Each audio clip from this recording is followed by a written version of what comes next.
అటువంటి పర్వతాల కామల్లేశ్వరుడు ఒళ్ళ రూపములు మటుమార్చుకుని ఒళ్ళంతా విభూతి ధారణ చేసుకుని రుద్రాక్షమాల మెడలో వేసుకుని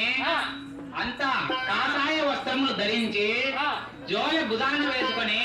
భవతి భిక్షాం దేహి అని మా ఊరికి పట్టణానికి వచ్చినాడు. ఎందుకు వచ్చినాడు?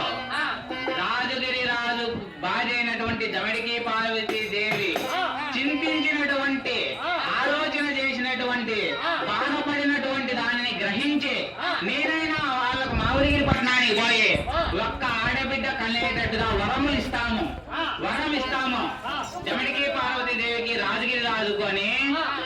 కొండల కొలగిరితాలు వదిలిపెట్టి కొండల కొలగిరి పర్వతాలు శిఖరాలు వదిలిపెట్టి మావుడిగిరి పట్టణానికి రూపములు మటుమార్చి వచ్చి భవతి భిక్షాం దేహి అని వీధి వీధిలా తిరుగుతాడు, వాడవాడలా తిరుగుతాడు, సందుగొందులు తిరుగుతాడు, ఎన్నెన్నో వీధులు తిరిగి తన జోయ పట్టుకుని భవతి భిక్షాం దేహి అని భిక్షము గైకుంటూ భిక్షము తీసుకుంటూ